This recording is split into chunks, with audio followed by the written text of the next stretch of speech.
Cari amici sportivi, welcome to yet another edition of Red Card Weekly. Here we mostly speak about SerieA, sometimes some international and sometimes some European. Well, we're not professionals, nor do we pretend to... Steve? Yes? What are you wearing? It's cold outside. But you have short sleeves. Oh, just like the SerieA players, short sleeves and gloves. All right. Steve, I'm a bit nervous. I can't even come up with nicknames this afternoon. You told me that we have a big guest, bigger than whatever we had before. And I don't know, Steve, you didn't tell me anything so far. What's going on? Yeah, ladies and gentlemen, we have from the Inter Club of Montreal North, fantastic gentleman, someone who's inspired us in the past, and he's just someone who really likes Inter, and we thought for the derby this should be someone who we have him on Skype. You already set it up? Yeah, it's already set up on Skype. They're already ready to go. Let me see over here. But what is this? Wait a minute. I know this is a joke, right? You guys you're playing a joke on me. No, not at all. Surprise! Surprise! Oh Woo! Yes, babes, I'm back. Oh my god. For one show I'm back. Thank you, Steve, for inviting me. And it just happened that Inter won the derby again. It feels good to be back for one episode. This was it. I gotta deal with you after a derby game. Yeah. Oh wait. I got a text message. Oh, it's still here to Vince and Steve. Chi non salta, rossonero è. Is that what it says? I have to deal with you for the next 20 minutes. Welcome back, Mr. Francis Scolo Giacomo, for this one time only, as he has said in the past. And I think, Francis, our Red Card Weekly viewers, our followers, need some sort of explanation. What happened to Francis on Red Card Weekly? I have to admit, I miss doing the show, but the limelight is not for me, guys. I can't have paparazzis waiting in front of my house. Every time I'm out somewhere, people ask me for signatures. I can't even do the groceries. Never mind Carrie Price in Montreal that says he can't do groceries. I have the same problem. Carrie, I know how you feel. Even TMZ was trying to get at you, but you were able to, the paparazzi. They wanted to fly down, but TMZ said it was too cold in Montreal, so they forget it. They forgot. Wow. Yeah. So, So surprise! Surprise! Yeah. Thank you very much, Steve. Thank you. And I gotta listen to this guy. Might as well get it out of the way. Il derby della Madonnina. Oh God! Steve, you know what? Just start because I have no words. Derby della Madonnina, Inter, Milan. There was all the soap opera beginning before the match. Curva Nord closed. Then it's reopened again. Then there's no striscioni for the Milan fans. Then there's the ultras from the Inter are saying that we're not going to use the striscioni anyways. Pretty much all this passion for a game that lacked a bit in quality, but not entertainment. That's true, yeah. We have to say that. I'm a Milanese. The result itself really disappoints me, but that's not what disappoints me. It's more the reaction of certain people, which I'm not going to name any names, Mr. Allegri, and other players who wear the Milan kit, and unfortunately, in my opinion, are not worthy of wearing that Milan kit. We're going to name a few, Montari, Emmanuelson, and we can go on and on there. But Francis, what do you think about this beautiful Derby della Madonnina, which Inter took 1-0? Guys, I have to admit, the Derby della Madonnina is my favorite game of the season. It's lost its luster, guys. We have to admit, it's not the quality that we used to have. And today it showcased. It was an intense game. It was a very dynamic game. Yes, it was fun to watch, but there's a true lack of quality in midfield. And the way the game started, the first half, guys, I have to admit I was worried because it seemed that, especially the way Inter has been playing defensively lately, it seemed that Mazzarri was scared to get countered against Milan, so he didn't park the bus, but Inter were way more defensive than usual. It didn't look like it was an Inter home game, right? They weren't really controlling the play, and I think that we actually saw maybe about 75 crosses inside the box from both teams combined, and maybe what, 1 or 2 actually made it to. And that's what we're talking about, the lackluster and like these players. But in the end, guys, as you were saying, Mazzarri came up with a certain tactic that seemed to, like, you know, maybe close off a bit. Milan had a couple of chances, Balotelli as well. Let's say it the way it's supposed to be said, ladies and gentlemen. I was going to say, Mazzarri went for the win. Allegri's reaction to Mazzari's changes of bringing Kovacic on. Okay, Kuzmanovic for Zanetti, well, we're not going to talk about that. That's his choice. Maybe a muscular problem for Zanetti. It'll be sorted out in the papers. But Allegri's decision to go back and bring in a defensive player, S.S.C, after Mazzari makes the changes to go for the win, shows that Allegri lacks in tactical ability to be coach of AC Milan. But then when they scored actually the goal, then he realized, wait a minute, yes, maybe a defensive player is not my best idea, and Pazzini came on with guys at that point. And I think I can say that Inter deserved to win for what they accomplished in the last 15 minutes of the game. Well, we were, Francis, we just... But that's it. In the end, it was a funny game because in the second half, it seemed like, oh, Milan was taking over. Oh, no. Then when you felt like Milan, Inter would come on for 5-6 minutes. Then would be Milan. But in the end, Mazzari's the one that went with his gut feeling. He said, you know what? I'm going for this. And he could have burnt him because he went with Kovacic, Kuzmanovic. He could have said, he exposed the midfield at that point. Yeah. But starting from there, Inter took over and it paid off, guys. And Allegri didn't adjust. I don't know what to say. I was happy that Mazzari actually had the boss say, hey, we need 3 points here or else Fiorentina's going to run away with this thing. And good for Mazzari. And shouldn't have Allegri thought that same way? Doesn't he need the 3 points more than Mazzari needs the 3 points at this point? He's down in the table behind teams like Verona, Torino, and so on and so forth, and doesn't have the testicular fortitude to go out and make the changes to have an attack-minded Milan. No, his change was going to be to bring in S.S.C. At that point, I was happy that Inter scored. Guys, before we move over to the next games, referee-wise, I know there was a couple of calls on both ends. Would you say he was consistent throughout the whole game? He let some stuff go. He did the yellow card. The referee had no part to play in the game. He had no part to play in the game, no impact at all. There are things that happen. Let's go next game. All right, let's talk about Saturday's game. Napoli was at somewhere in Cagliari. I don't know if that's the construction materials there in the Cagliari Stadium. There was some cement blocks, but in the end, guys, it was a 1-1 draw. Napoli again, another hiccup. I don't know, guys. At the beginning, even when you were here at the beginning, we were talking about Napoli that we saw them going, further and further, and I don't know. It's not like they had their B team on, and they still Higuain, yes, and there was a penalty, but 1-1, good for Cagliari, but at this point, guys, is Napoli, can we consider Napoli, maybe not as a Scudetto contender, but a top 3 contender? Listen, I know it's your show now, but the Scudetto race is over, Vince. I'm sorry to say it, but Juventus is running away with it.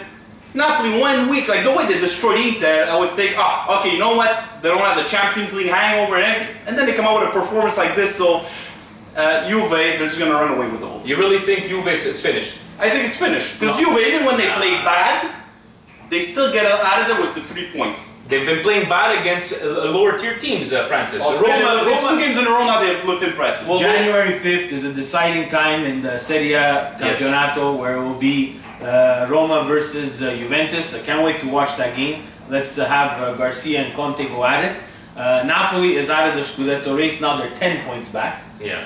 Who would have thought Napoli would have been 10 points back at this point, at the halfway point of the season? They need Hamsik back. They need Hamsik, or they need some sort of plan B to compensate for the fact that whenever he's not going to be around, that they need another. When we spoke last week to the guys from the show formerly known as SerieA Live Radio, we asked them the question: are Napoli Hamsik dependent? Yeah. Marco guys, said no, my opinion again, Napoli is Hamsik dependent. He does so much for that team and can change a game with skill, with ball tracking. It makes a lot of space for a lot of people. Yeah. Napoli is Hamsik dependent. So we'll see where Napoli goes after this. They're rumored to pick up a couple of guys there during January. Everybody's rumored to pick up everybody. Let's move over to, might as well talk about Roma this morning. Wow, I watched that game, and yes, okay, I understand you're playing Catania, and I really feel bad for Catania because Maran got fired for absolutely no reason because they haven't improved since. But Totti didn't look 100%, I'm not going to lie. A lot of great set-up balls, but when it came to his couple of times when he had to finish, it wasn't 100%, which is expected, guys, right? But he's brought confidence back to that lineup, that belief that yes, we are a good team. That's what he just brings confidence all around the team. You see it right away. Lilich with that pass to Gervinho, and if only Gervinho would actually kick the ball when he's one-on-one and stop waiting for the last second, I think this game could have finished like 6 or 7-0. But very impressive, Roma. Roma was very impressive. Yet I have to bring up that they will not get away with missing the chances that they missed against Catania, against other teams that are better than Catania. But they still scored 4 goals. They And you know scored what? 4 goals, yeah. Credit to Garcia that switched the lineup according to the players he had available. Garcia is, so that's why I'm saying that I hope, guys, that January 5th is not a tie between Juventus and Roma, but Roma looks to, and guys, let's remind everybody, Roma still hasn't lost a game. And it sucks for them because you still haven't lost a game all season and you're still 5 points beyond Juventus, Yeah, you know? but we have to bring up the point that Mattia Destro again got on the board. Yes. So that's a fortunate goal. Off a little blooper of...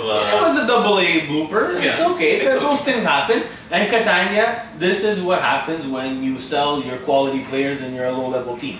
You're asking to be sent down to Serie B. That's exactly what's going to happen to Catania. The story will continue throughout the year. Will Catania get better? No. Does Catania have a chance to pick up players to get better? No. So all those players going to Catania or facing Catania, those teams need to pick up the 3 points. Very well said.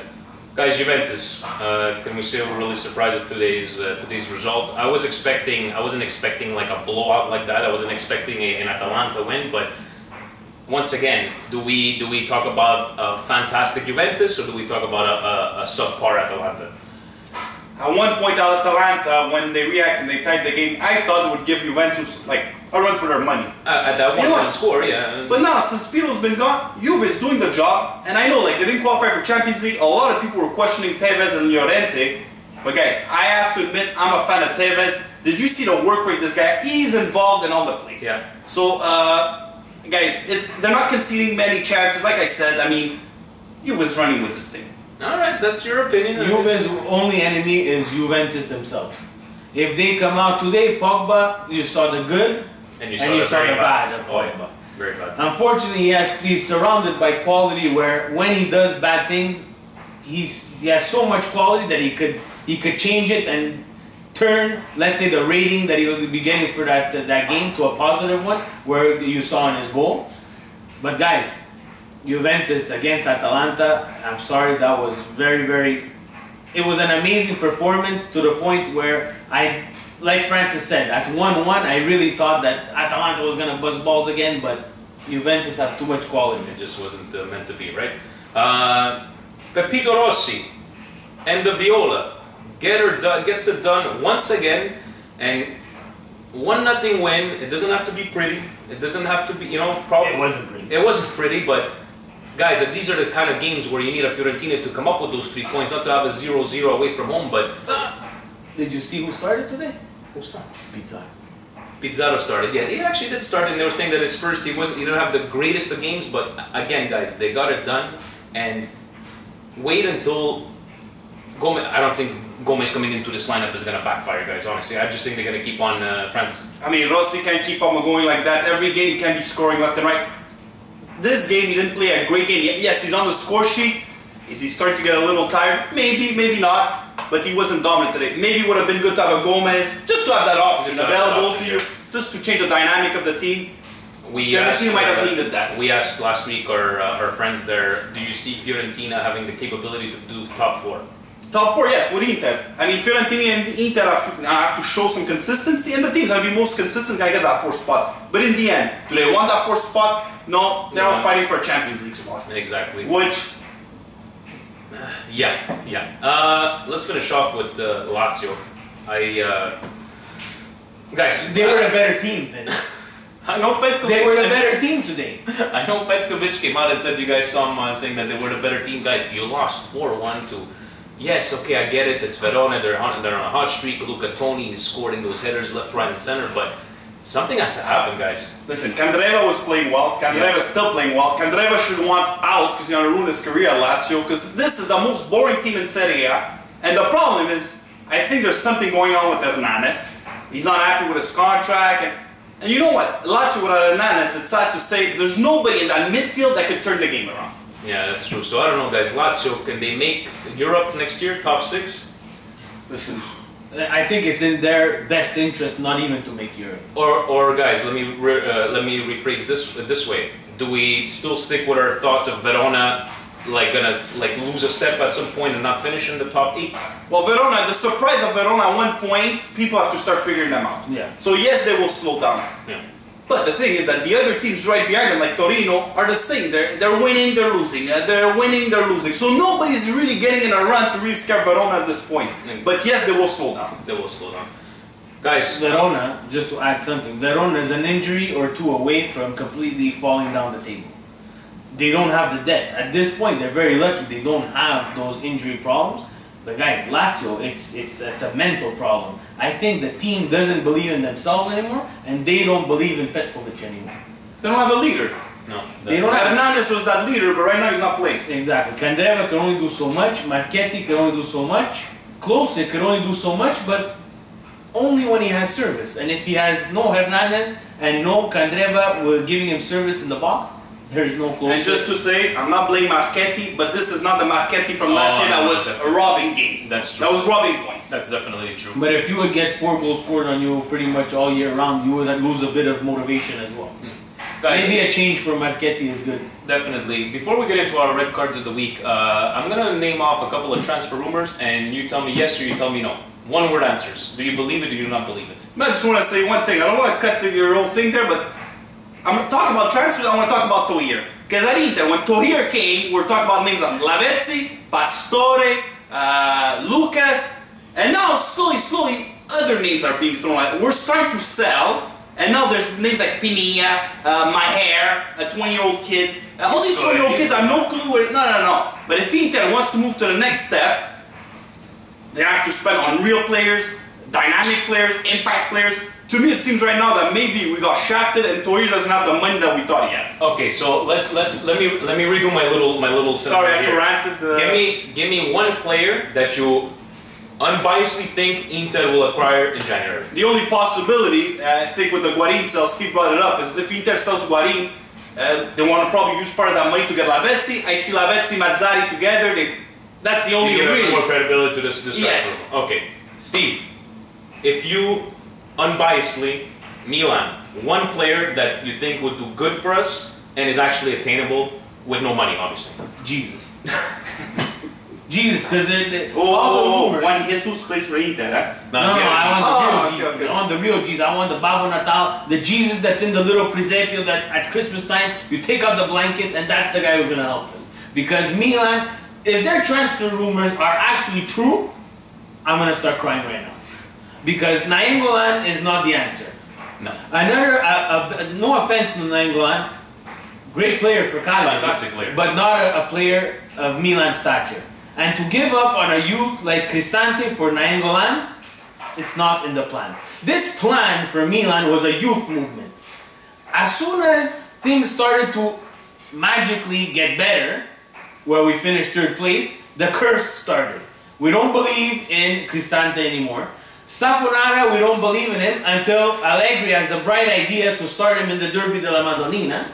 We started with Jesus, unless you want to continue talking about your These, they need help on defense. They need help. D'Ambrosio, is he the answer? What do we have to give for D'Ambrosio? I want facts. I want to know who we're going to give for D'Ambrosio. Then I'll be able to Me, I always like the rumor at the beginning of the year of seeing a guy like, what's his name, Vidic from Manchester United at Milan, the Casillas to Milan as well. Are they realistic? Probably not unless they're at 0 cost, right, as we know in Milan. You already gave your red card because you ranted on Inter. There's No, another red card. You have It's really fast. My red card goes to Montari because you did get a red card. And you know what? The Interista do not miss you, Montari. Ciao, ciao. Please, come get out of here and then you can close off the camera. Say Merry Christmas to everybody. Happy holidays, everybody. I think that's 5 derbies in a row that Inter doesn't Get out of here. Alright, Steve, your red card? My red card goes to Super Mario Balotelli, wearing the fantastic Live, Breathe Football t-shirt that was purchased, double XL, which actually fits. I love you guys. Live, Breathe Football, the best t-shirt that fits. Mario, please, for everybody, for La Nazionale, for Milan, the goal that was scored, you took the ball down the field, you made a move. If I'm not mistaken, it was either Jonathan or Juan Jesus. They look the same, those guys.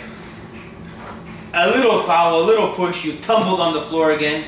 The refs are catching on, Mario. You cannot. They took that ball, they took it all the way down the pitch, caught everybody off guard, and it's not very hard to catch Milan's defense off guard. And that's the goal that decides the Derby della Madonnina. If you stay on your feet, take the ball to the corner, you get a corner kick, they get a goal kick, you could reorganize.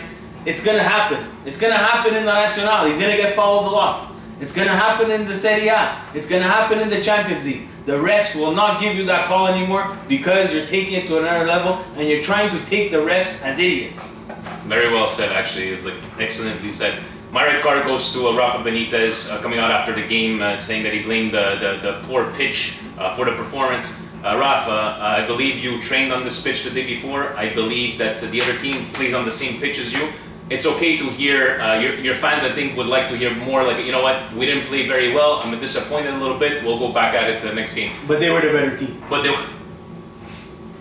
Guys, thank you very much. We're probably going to take a break during Christmas like the SerieA. We'd like to wish you guys all a Merry Christmas and maybe a Happy New Year unless we have another show, maybe a year end. Actually, you know what? Happy New Year. Happy New Year, guys. Thank you very much. Ciao. Ciao.